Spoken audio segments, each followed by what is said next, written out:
అందరికీ నమస్కారం. ప్రేమ పార్ట్ 2 రచించిన వారు విజయ్ గారు. హర్షిత్ ఆఫీస్కి వెళ్తున్నాడే కానీ తనకి చాలా బాధగా ఉంది. అమ్మా నాన్న తనతో సరిగ్గా మాట్లాడకపోతుంటే. తన కొలీగ్స్లో బాగా క్లోజ్గా ఉండే సుప్రీత్ తన పెళ్లి చూపుల గురించి అడిగితే జరిగింది చెప్పి, ఒక మంచి అమ్మాయిని మిస్ చేసుకున్నాను, అంతేకాకుండా ముందు అమ్మాయి నచ్చిందని తర్వాత అభిప్రాయాలు కలవలేదని చెప్పి సంబంధం క్యాన్సిల్ చేసినందుకు అమ్మా నాన్న కూడా నాతో కోపంగా ఉన్నారు. ఏం చేయాలో అర్థం కావటం లేదు అన్నాడు సుప్రీత్. అమ్మాయిని నిజంగానే వదిలేసావా అన్నాడు భుజం మీద చెయ్యేసి. హర్షిత్: మొదటి చూపులోనే తనని ఇష్టపడ్డాను. నేను తనకి ఓకే, కానీ తనకి ఆ ఊరు వదిలి రావడం ఇష్టం లేదు. మనకేమో అక్కడికి వెళ్ళడం కుదరదు. అందుకే ఇద్దరం వద్దనుకున్నాం. సుప్రీత్: అదేంటిరా, ఈ రోజుల్లో కూడా పుట్టిన ఊర్లోనే ఉంటాను, నాకు ఇక్కడి అబ్బాయే కావాలి అంటే ఎలా? ఆ అమ్మాయి పిచ్చి పిల్ల, నిన్ను వదులుకొని తప్పు చేసింది. బ్యాడ్ లక్ ఆ అమ్మాయిది అంటాడు. హర్షిత్: తనది కాదు, నాదే బ్యాడ్ లక్. సర్లే వదిలేయ్, వెళ్ళి పనిచేసుకుందాం అంటూ తన డెస్క్ ముందు కూర్చుంటాడు. హర్షిత్ తన ఫోన్లో ఉన్న వర్షిణి ఫొటోస్ అన్ని డిలీట్ చేసేస్తాడు. వర్షిణి రోజులాగే పూల చెట్ల దగ్గర కూర్చొని వాటిని చూస్తూ ఆలోచిస్తుంది. తనకి అక్కడ కూర్చోగానే హర్షిత్తో జరిగిన సంభాషణ గుర్తొస్తుంది. ఆ రోజు తను నో చెప్పగానే బాధతో అతను చూసిన చూపు గుర్తొచ్చి మనసంతా ఏదోలా అయిపోతుంది. తాను ఇక్కడే ఉంటానని ఒక్క మాట చెప్పొచ్చు కదా, నేనేం తను నచ్చలేదని చెప్పలేదు అని గులాబీ పువ్వుతో మాట్లాడుతుంది. తనకి 2 రోజుల ముందు తన ఫ్రెండ్ రజని చెప్పిన మాట పదే పదే గుర్తొస్తుంది. తనకు పెళ్లి సంబంధం చెడిపోవడం, అలానే తన తండ్రి ఇప్పుడే పెళ్లి సంబంధాలు చూడొద్దనడంతో సంతోషంగా ఫ్రెండ్స్ అనిత, రజని, శ్వేతలని పిలిచి పార్టీ ఇస్తుంది. అందరూ కలిసి ఎంజీబీ షాపింగ్ మాల్కి వెళ్తారు. అందరూ ఫుడ్ కోర్ట్లో కూర్చొని సంతోషంగా మాట్లాడుతూ ఉంటారు.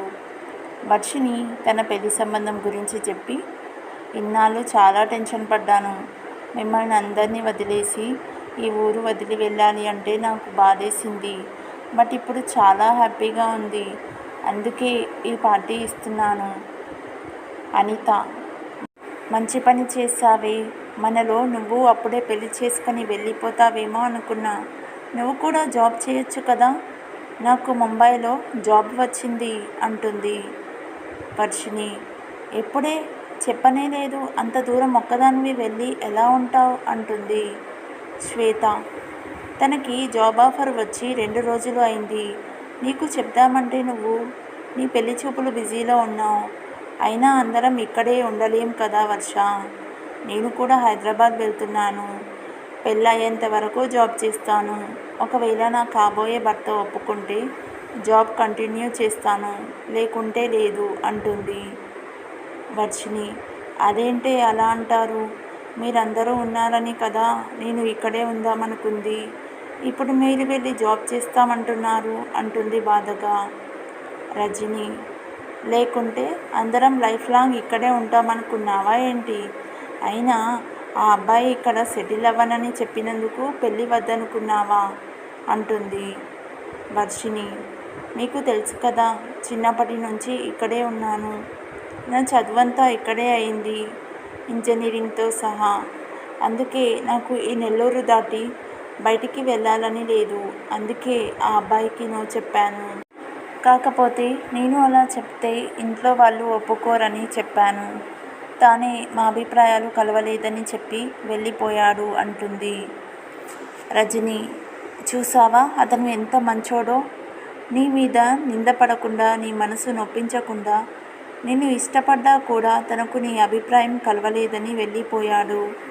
అలాంటోడు మళ్ళీ దొరుకుతాడా? అయినా ఇప్పుడు ప్రపంచం చాలా చిన్నది అయిపోయింది. నువ్వు ఇంత చదువుకొని కూడా అక్కడికి వెళ్ళను, ఇక్కడికి వెళ్ళను, మా ఊర్లోనే ఉంటాను అంటే ఎలా అంటుంది భుజం చుట్టూ చెయ్యేస్తూ. వర్షిణి: కాదు రజని, నాకు అమ్మ నాన్న అంటే చాలా ఇష్టం. ఇక్కడే ఉంటే అప్పుడప్పుడు వాళ్ళని చూడొచ్చు. మనకి ఏదన్నా ఇబ్బంది ఉన్నా వాళ్ళు మనకి దగ్గరగా ఉంటారు కాబట్టి ప్రాబ్లం ఉండదు కదా. రజని: పిచ్చి వర్ష, ఇప్పుడు నీ ఇష్టప్రకారమే ఊరిలో ఉండే సంబంధం చూసి నీకు పెళ్లి చేశారనుకుందాం. రేపు అతను నిన్ను కొట్టడని, ఇబ్బంది పెట్టడని గ్యారెంటీ ఏంటి? మనం ఎక్కడున్నామని కాదే, ఎవరితో ఉన్నామనేది ముఖ్యం. నీకు అతను నచ్చకపోతే వదిలేసేయ్. ఈసారి అయినా నీ గురించి చెప్పి పెళ్ళికొడుకు గురించి తెలుసుకొని, ఒకరి అభిప్రాయాలు ఒకరు తెలుసుకొని పెళ్ళికి సిద్ధమవ్వండి అని చెప్తుంది. వర్షిణి సరే అంటుంది. కాసేపు మాట్లాడుకొని అందరూ వచ్చేస్తారు. వర్షిణికి రజని చెప్పిన మాటలే గుర్తొస్తుంటాయి. ఇప్పుడు ఇలా తనకు ఇష్టమైన మొక్కల దగ్గర కూర్చోగానే ఆ రోజు హర్షిత్తో మాట్లాడిన మాటలు గుర్తొస్తున్నాయి. అతను చూసిన చూపులు, ఆ కళ్ళలో తనపై ఉన్న ప్రేమ అన్నీ గుర్తొచ్చి తెలియకుండానే కళ్ళలో నీళ్లు వస్తాయి.